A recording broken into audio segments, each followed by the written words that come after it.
So my name's Sarah Cooney, and Sophie's asked me to talk about invertebrate monitoring. So in my talk, I'm going to talk about what's involved and why it's important for chalk streams. I'll introduce the three locations that I currently sample at, and also explain the two different national schemes that I'm involved in, and all the other volunteers as well who do this. And hopefully, as I go through it, it will become apparent why I love it and what I get from it personally. And before I move on, I do have to do a disclaimer. The disclaimer is I'm not wearing a life jacket. And this was a very early on photograph that was taken before we all did our water safety training and got our equipment. So that is why I should be wearing a life jacket, but I'm not. But actually, it was a very low flow and only up to my knees. So and I did have someone there with me, so it wasn't hopefully entirely safe. This photo was taken on a training day while we were practicing some of our sampling skills. Everything you need is provided. If you're interested in taking this up as an area of volunteering, you'll get your waders, the life jackets, the nets, everything you can possibly need. There's a throw line for safety as well. And all the volunteers who are involved in this activity have had water safety training, which is excellent and gives you a really good respect for water, because in a chalk stream, as you probably know, it can get quite strong. So we have to be very aware of the environment as we're working in it. We're also taught by experts as to how to get our invertebrate sample out of the river. It's a sampling technique that they call a kick sweep. And very simply, we're kicking and stirring up the gravel to capture the invertebrates that lurk in there. And we're also sweeping through the weed that's in the channel, because different types of invertebrate inhabit different plants, and also some of them are solely in the gravel. So we kind of cover the whole habitat. We do margins, and it's very comprehensive, the training we get. There are two separate schemes, and I will kind of go through those, and it's entirely up to you whether you want to do one or both. And our focus when we're sampling is very much on the river flies. So we're looking for mayflies, stonefly, caddis flies, and their limited mobility and year-round presence, plus they have a relatively long life cycle, makes them really good indicators of water quality because they're very sensitive to changes in environmental conditions. The work we do is really, really important for monitoring the health of the chalk streams. We do look at other inverts as well. And a healthy river system should have plenty of invertebrates. So any drop in numbers is an indication that something's gone wrong. Also, we obviously meet like-minded volunteers. It's fun. We have a good time out there. We're in beautiful locations, which are very often private land. So we feel very privileged that we can access some of these places. So this is where I kind of started out at Ironbridge on the Bourne Rivulet. I sample here at the end of each month with my volunteer buddy, Mark Thomas. And it's a beautiful, tranquil place, a really good range of invertebrates and high numbers of invertebrates. But it's not just about the inverts as well. So we regularly have curious onlookers. So there's usually cows there, or sheep, rare breeds. We had belted Galloways the other week.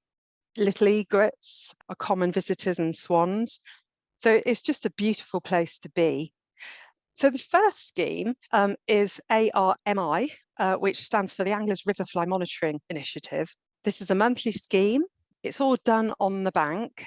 So we will do our sampling technique, pull out the invertebrates, and we put them in a sample tray. And you might see there some of the gammas moving around if that video's working.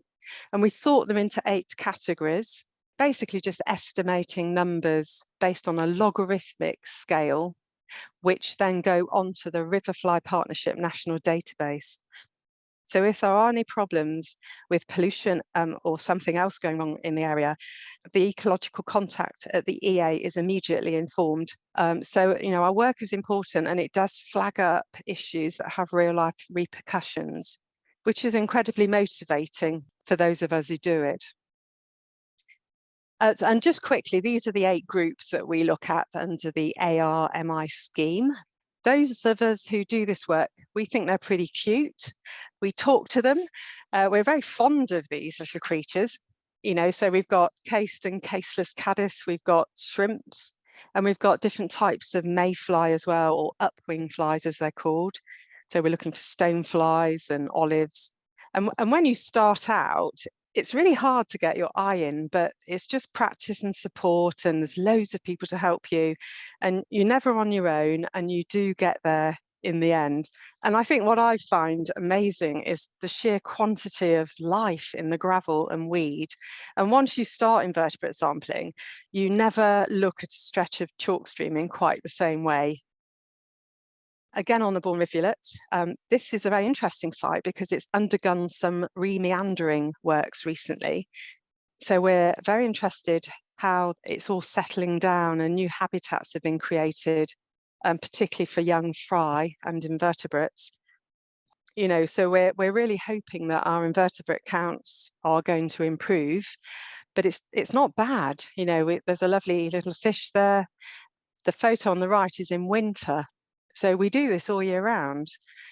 You have to wear woolly hats and things, and we try and keep warm with hot drinks, but it's just an amazing place to be.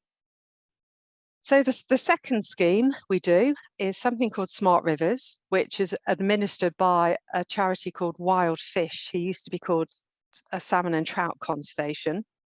And unlike the ARMI scheme, this is done twice a year, May and October, using the same sampling technique, but we preserve the sample in alcohol, we take it away, and we sort it and look at it under microscopes. It's a different scheme on a different national database, but again, we're looking at lots of invertebrates with differing pollution sensitivities. This information has been used nationally to highlight both acute major pollution incidents, but also longer term water quality issues around the country. So if wild fish pick up something untoward, they can absolutely act on it. So again, it's meaningful. We know it's making a difference, but the beauty of it is you learn so much. And we get very good, and we're all improving as well, at identifying invertebrates down to species level. So it's kind of the next step up from your bankside river fly monitoring. Some massive caddis. So I put a pound coin in that jam jar lid just to show you how big some of them get. And the ID sessions we do in village halls is a group of volunteers. It's a chance to learn, it's a chance to increase your confidence. But of course, the chatter, the camaraderie, and the refreshments, which is why I've got pictures of biscuit, it's very, very important. And occasionally someone will bake some nice cake as well. It becomes a really good day out. For me, I'm motivated in my volunteering by learning. So invertebrate sampling is an amazing way for me to pick up new skills. Right, my third site is at Bombay Sapphire. And in fact, two of the volunteers I do this with are online at the moment and are also going to be talking. So it's Pete and Nicky. And if you've been on a gin tour, you may well have seen the chalk stream that actually goes through the mill in Laverstoke. So we started to monitor invertebrates, and we're getting some really good populations. And we're hoping, again, as the habitat improves, as Chris keeps making these enhancements, we're going to get really impressive numbers and diversity. There's a slide in the middle, that's a winter sample with my bobble hat on.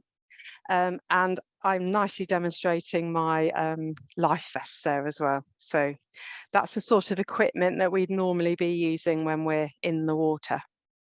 So in summary, just a final photo from Ironbridge again, my first site. I'd thoroughly recommend, obviously, invertebrate monitoring as a volunteering activity, just because you learn so many new skills. You meet fascinating people. The tutors are so helpful and supportive. So, you'll be taken at your own speed through building up your knowledge and gaining confidence. You'll never be on your own.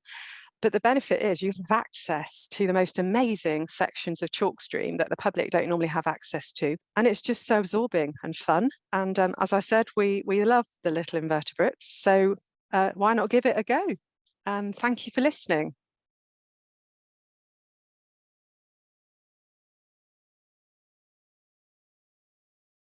My name is Peter Barratt. I'm based in Overton. I live in Overton, so I'm in the top Upper Test area. And I'm going to talk to you quite generally about my sort of journey, really, with the watercress and winterbournes, which started right at the beginning when I think it was in 2018, the group had come together and was sort of exploring the avenues down which the work would go. What were the community interests, really? So there was a community consultation, and then we had 3 or 4 sessions which were run by Maggie Shelton, who's already popped up in this. I don't know if Maggie's on the call, and then that led to some pre-work before the bid went in. I personally got involved in access surveys. One of my requirements, or one of my wishes, should I say, for getting involved was to have more access to the chalk streams, because, as probably a lot of you know, they're quite difficult to access at times, a lot under private ownership. So these access surveys are around the Upper Test involved going on to landowners with their permission, obviously, and finding out where you can and can't get to. It also involved, in the yellow square at the top, some water quality surveys, which was that's where I spent a lot of my career working in water quality. So that was very interesting to me and quite revealing. We had little sample vials where we could measure nitrate and phosphate and silt levels, and actually we found some really quite high nitrate levels in the Upper Test in the early days. And then a lot of this information went in, with a lot of hard work from the team, went into the bid. And of course, in 2020, that was successful, and it all sparked from there. So Sarah's already talked about training. The training has been excellent. It never stops, really. And as Sarah also said, you never really stop learning. Water safety is one part. Invertebrate identification is another part. There's all sorts of training available, and people to learn from. So personally, I get involved in a lot of different aspects. So I'm going to maybe focus on some of the things that Sarah hasn't spoken about. I'm involved in Smart Rivers, but involved in some of the schools and education part as well. So what I like about the watercress and winterbournes are, obviously the chalk streams is at the centre of it, but the people and the wildlife really kind of make it all come to life. I'm going to actually focus today on learning, but the value that the project is giving in terms of community involvement, in terms of understanding the chalk streams, and some of the results. And it's kind of early days still, even though we're quite a way into the project. Results are. It's not always as rapid as you'd like. We're still learning about the invertebrates and the monthly sampling. So. One of the things I got involved in, which in some ways is a very easy and a very enjoyable part of volunteering, has been the guided walks. So as volunteers, on these walks, typically there's 2 or 3, maybe 4 volunteers, as well as somebody leading it. The pictures here on the left, this was a walk that some of you may well have been on the Itchen, on a fishing beat. In fact, you learn a lot from the landowners, because the family who's run this have run it for years. This is why you never stop learning, and you're not only learning from your colleagues, the people in the trust, but you're learning from these people as well. So local knowledge is a fantastic thing. Some of the wildlife, you can see those greater tussock sedges there. They've probably been there for many, many years. All sorts of things going on. The other 2 photographs are from a trip to the watercress company, just outside Alresford. So watercress beds, very interesting. Again, the person on the right, who's obviously got everyone engaged, is Tom, who's the MD of the watercress company. Again, very passionate about what he does. Fantastic snippets of information about where the water comes from. These are spring-fed beds. The spring water has been probably underground for 40 or 50 years. And actually 40 or 50 years ago, one of the things I picked up from him, because we were using fertilizer nitrogen quite in a sort of willy-nilly way, is that they don't actually have to use any fertilizer in the watercress beds, because there's enough nitrogen in the water coming through the beds. So little things like that I find really fascinating. The whole assimilating information and sharing information is fantastic. Learning from experts, another theme. One of the things that I've got involved in is invasive species control. So the chap on the left is Paul. He works for the Game and Wildlife Conservation Trust, and he was our trainer for a day on how to catch mink. We haven't caught any yet, which is a bit of a shame, but I'm sure we will one day. And we haven't seen any paw prints on the mink raft. He's standing next to a mink raft in the river there, which is there to attract mink and to see, in the first place, are they there? You can find their paw prints in a clay pad that is inside the raft. In the middle, that's Matt, who's Sarah's referred to, the riverfly monitoring. That's a riverfly training course, which is delivered by Matt Owen Farmer, who's very knowledgeable, part of the team and trainer. And then on the right, again, the smart rivers with Richard Osman there, who's fantastic knowledge on invertebrates.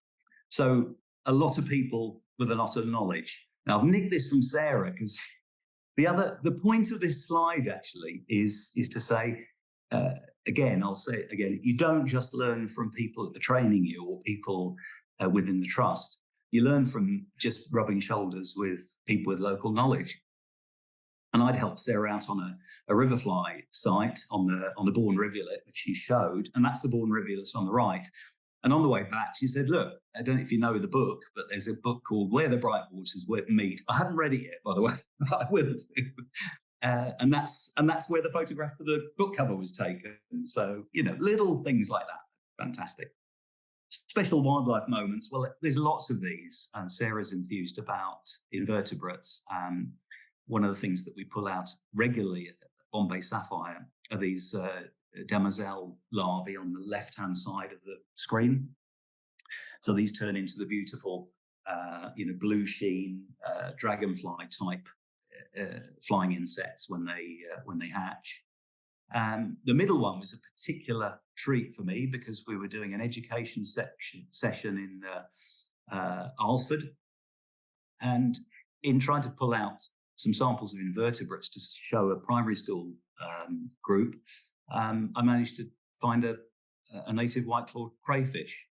But fortunately, we had somebody in our midst who knew the identification signs. So these are obviously quite an endangered species. Lovely to see them because they're under threat from, the bacterial is causing issues with the population introduced through the American crayfish. And then a spotted orchid on the right. I mean, all sorts of plant life as well along the riverbanks. Just quickly, this is a smart river site. This is what it looked like a year ago. And Catherine and Nicky, who you're going to hear from in a minute, and myself, part of a team that sample this twice a year for the invertebrates. And we had a very different picture. Unfortunately, I don't have a picture to show you, but this river looked very different this year. No weed, little to no weed, a lot of silting up, a riverkeeper who actually couldn't explain it either. It's not always good news. And this is exactly what, part of what we need to sort of discover and find out more about. So this is what we found on the riverbed. It's still under investigation. We've got Matt, who I mentioned earlier on, is also involved with the Environment Agency, is looking at it as well. But this looks suspiciously like sewage fungus. So there's been some sort of upset in the river, which has caused, different things to happen. Fortunately, the invertebrate levels look really good, but there are things that happen to rivers, and this is one of the sort of less positive things, should I say, that we found. Education. So here are some pictures of Tracy. I'm not sure she's on the call either, but Tracy's in the middle there, standing in the water, leading a session. I think these are rainbows, so young, to-be guides on the Anton. We get them to go in river dipping. It's quite shallow there, so it's relatively safe. A lot of adults involved as well. We've got identification guides. And honestly, it's great to see. It's not just scouts, guides, rainbows, but school children as well. It's great to get them out of the classroom. So these are fantastic sessions. They're very full on, as you can imagine. They get quite energetic, should I say. usually it's Tracy, in my case, who takes the lead on these, but I actually did one on my own the other day with a small group of about 12 from the Mary Hare School for the Deaf in Whitchurch at Silt Mill. Obviously, confidence building, working with these people who do it for a living. I won't say too much about that because this is Bombay Sapphire, and Sarah's mentioned this already, but this is one of the open rivers sessions at Bombay Sapphire. So we actually shared with the people visiting a lot of the invertebrates that we were finding there.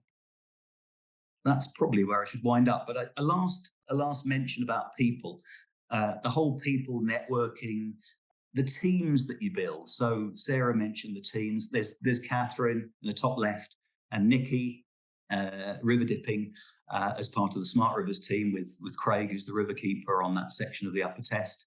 To the right, there's Dave Lancaster, who was a friend before this all happened anyway. And we formed a new river fly sampling, which is just about to start in Overton on the Upper Test, another part of the Upper Test. Then the Smart Rivers, the education sessions. There's Bombay Sapphire again, bottom left, and the Mink Raft. So you've got these little teams which just work really well, and obviously over time get to know each other a lot better. And yeah.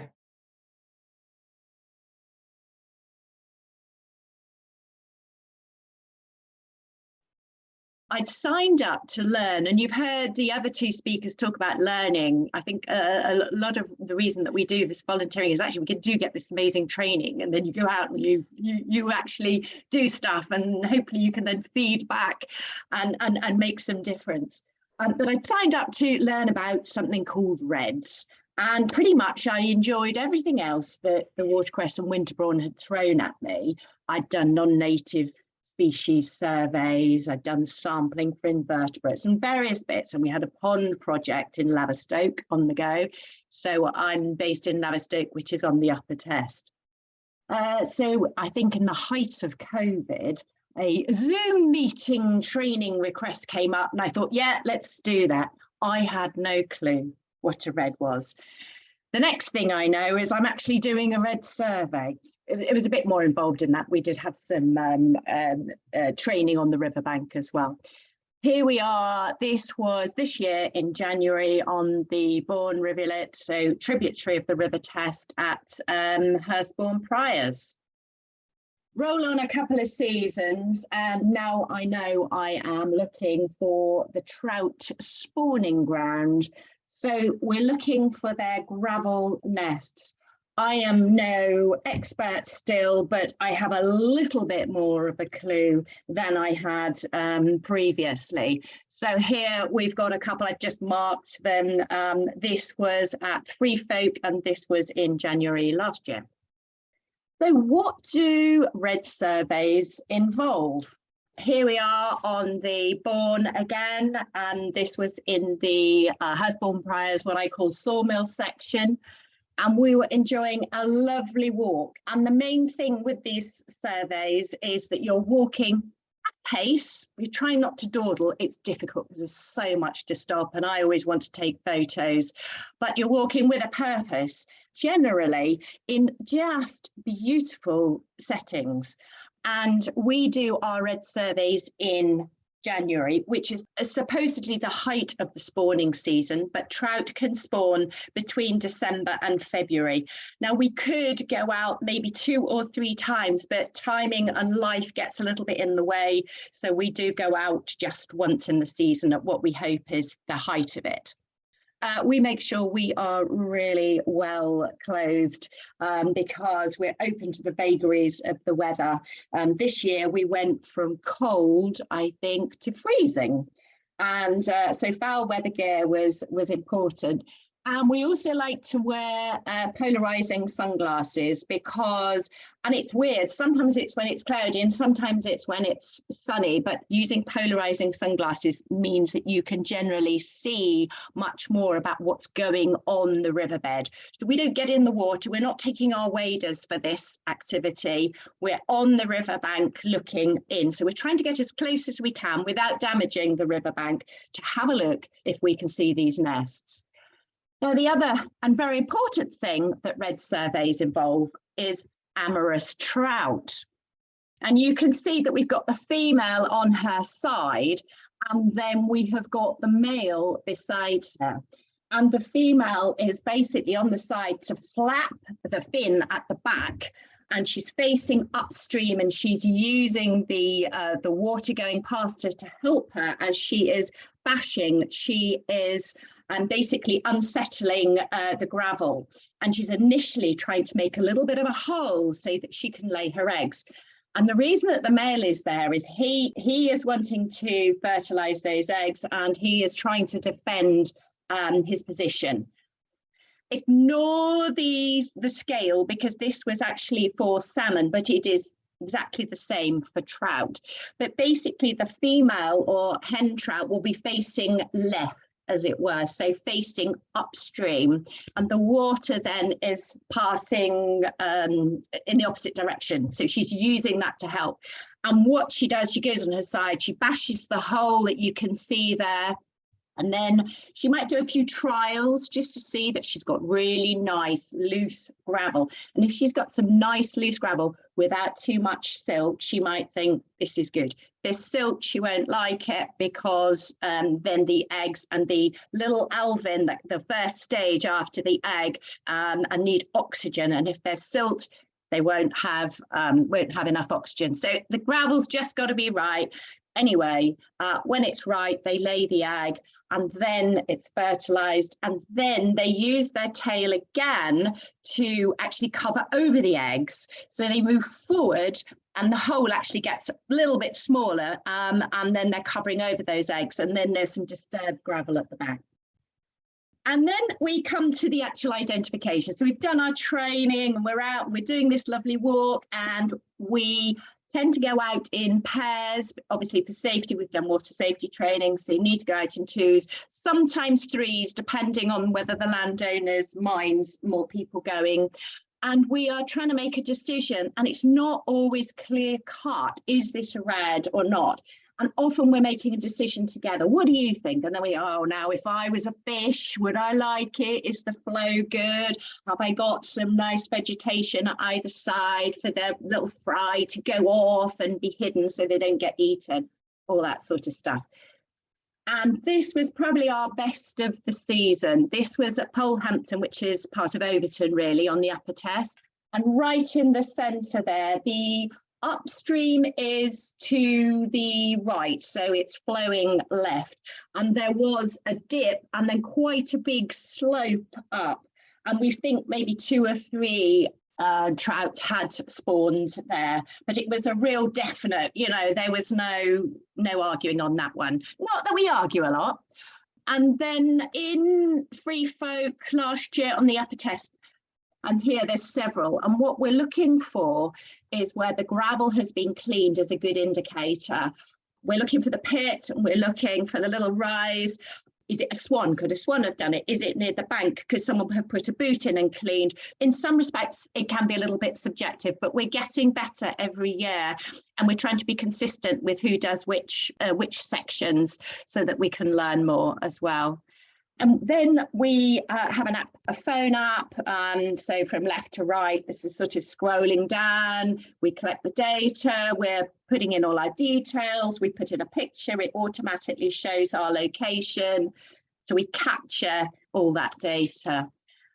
We also, a key part of the service is the coordination with the landowners and also the volunteers. So we tend to have a little group that does the Upper Test, and then there's another little group that does the various stretches of the Itchen. So there's quite a lot of teamwork involved. Why are the surveys important? Well, there's a correlation between the number of reds that we see and number of fish, and happy breeding fish, healthy river. We know that the chalk streams are precious and that biodiversity is really, really important. But we need to be looking every year and keeping records. And then we're building knowledge of these key stretches over the years and highlighting potential issues. So when we're out walking, we're looking, is there bank erosion? Have we got sediment coming in from roads? Are there barriers that stop the fish travelling? But what I like about doing the surveys is really, I find the whole thing quite therapeutic. Walking in nature with access to beautiful, often private river stretches. So I feel very privileged being able to do this. It's also a challenge, you know, learning the skill and improving every year, but thinking like a fish. I enjoy considering the issues. We come across some surprise findings at the Piscatorial Society. They have a lake stocked with rainbow trout, but actually some of the brown wild trout do get in, which is fine as long as they don't go the other way. And they then get desperate to spawn. So on this tiny, you've got this big, deep lake, deepish lake, and then on the edges, there's a little tiny bit of chalk, and you can see the fish trying to spawn on the edge. Stuff like that's quite interesting. And also I enjoy the coordination. And as other volunteer colleagues who've talked have mentioned, camaraderie and friendship is fantastic. You really get to know people. With the Reds, we're only doing them once a year, but if you do other things as well, you really do get to know people. That's great. And then this is just a little few of the things that I like. So we're going in on the left here into, you know, a private river stretch. We're seeing some lovely morning mist. I love taking photos. So like frost patterns and lots of icy waterfalls. This is apart from the fish stuff, which is great as well. And my favourite moments, one of them was actually while we were doing riverfly sampling. Sarah showed this picture already. This is at Bombay Sapphire. We were doing some sampling and some workmen in high vis came up to us and said very quietly that they were doing a risk assessment. They were putting scaffolding in the other stream at Bombay Sapphire, which is right at the back. It's very dark. And they said, we've got this line on the risk assessment that says, have you checked for reds? So do you know what a red is? And so I think Peter just done his training, and I'd just been in the middle of doing some surveys. So we went round and we had our first professional engagement, deciding whether there were any reds in the stream. So that was quite a moment to think we could actually make a decision, and there weren't any reds in that bit. I think there would be reds in the lovely bit here though. And I think that is the end of my presentation.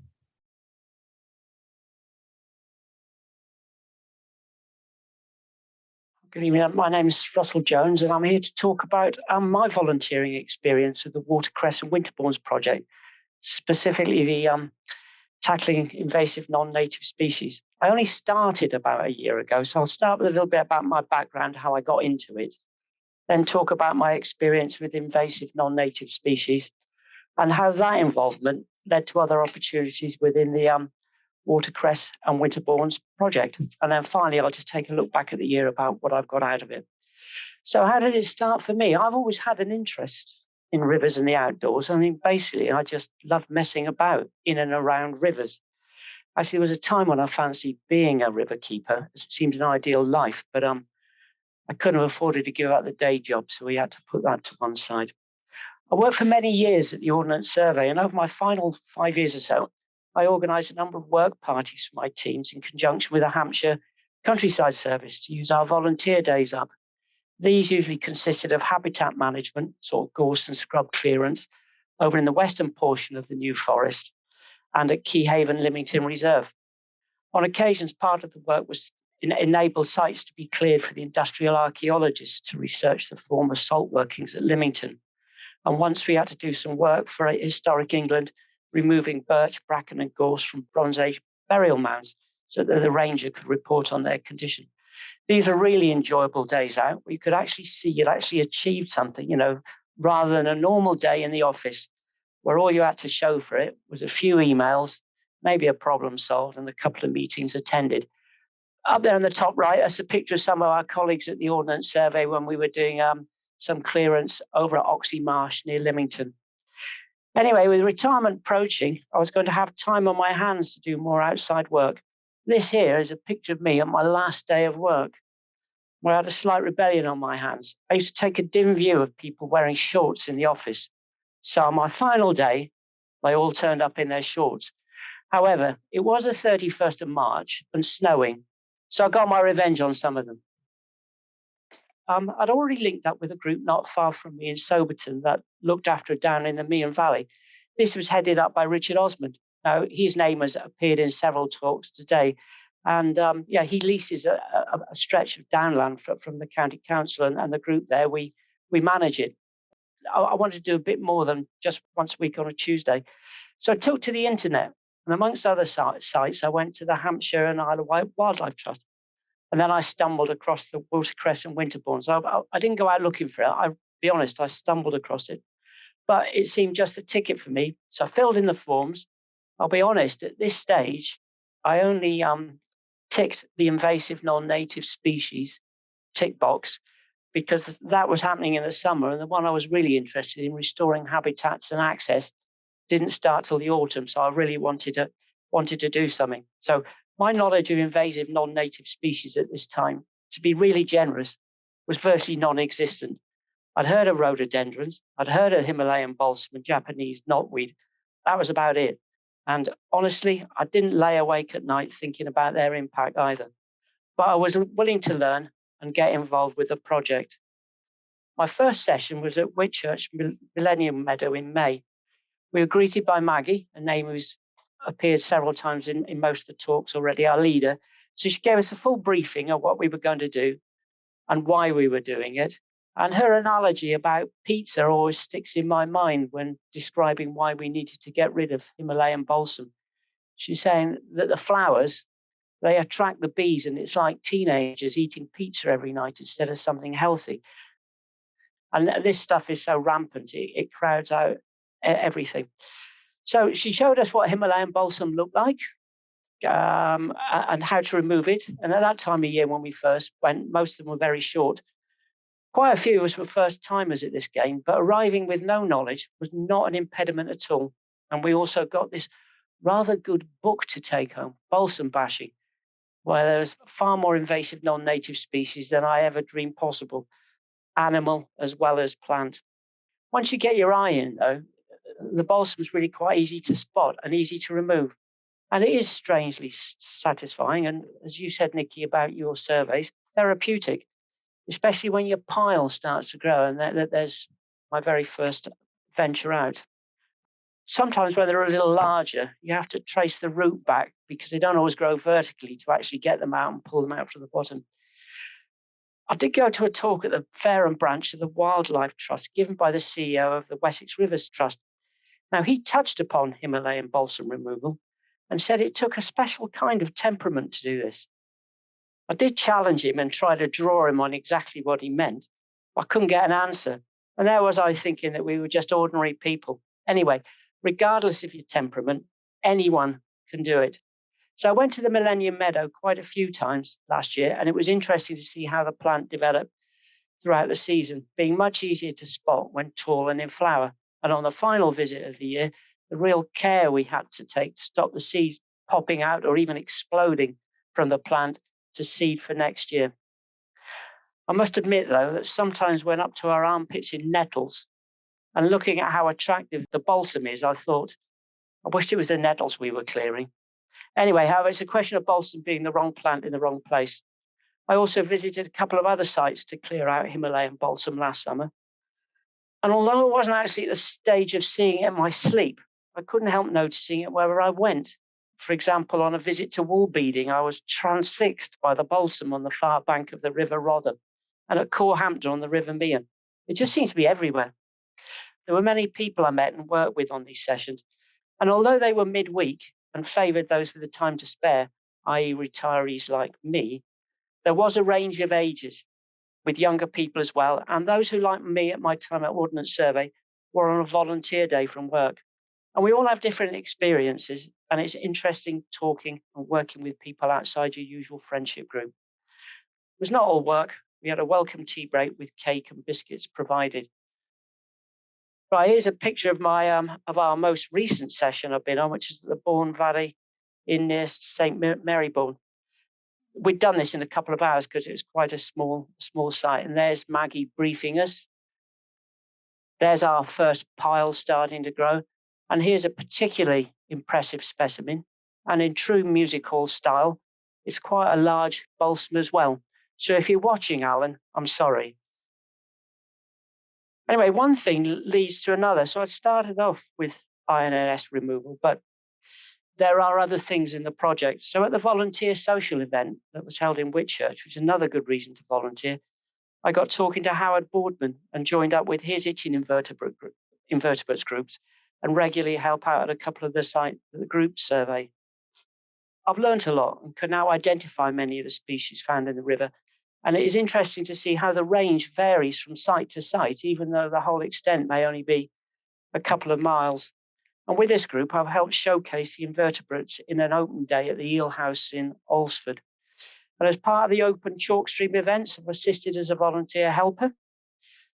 And here's a picture of a very, very, very wet April day at Flashets, where we were taken around by the landowner. It was really interesting to see what he'd been doing with the river.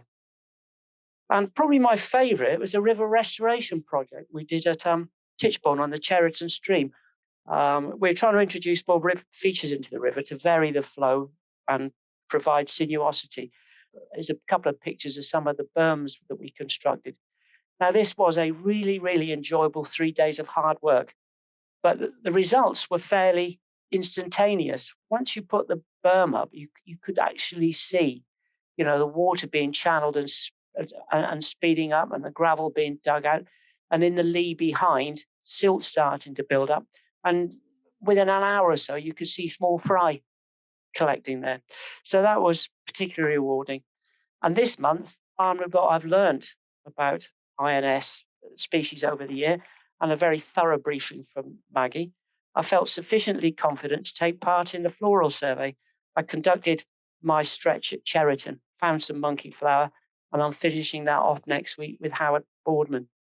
And it's similar to, I think, the thing you showed, Nicky, the ArcGIS 1, 2, 3, where we record what we find with a photograph. So overall, my view of the year and a bit volunteering with the Watercress and Winterbournes project. I've done a whole range of interesting bits of work. I've learned a lot, not just about INNS, but other aspects of chalk streams and their environments. And if I was to fill in that original form now, I could also tick surveying habitats and wildlife and the assisting with education session boxes. And if you count the hosting at the Eel House, at a real stretch, delivering engaging events. Following most of the sessions, it's been so satisfying to actually see a physical difference, following our efforts. And I like to think that I've helped the project. But what have I got out of it? I've been to parts of Hampshire that I've never been to, and I hadn't realised how stunning parts of this county are. I've also had the added bonus of working in places that the public cannot access, and otherwise it wouldn't have been able to go to. There's no specific demand on your time, so you can give as much or as little as you want. All the sessions I've been on have been sociable and enjoyable. I've met lots of different people, some once or twice, some many times, and in different settings. INNS, invertebrate sampling, habitat management, river restoration. So there's something in it for everyone. And when we're in a public place, people often stop for a chat as they pass by. And it's rewarding to see their interest in what we're doing and nice to talk to them about it. I've also found the staff fun to work with, knowledgeable, and really, really helpful. Finally, everyone I've met or worked with doing this wants to do good for the environment. So we've all got this common goal. And there's one other thing. I haven't been able to find it, but when you sign up to volunteer on this project, there must be a tick box somewhere that you must click on it that says I'm a nice person, because everyone I've met has been great. Thank you.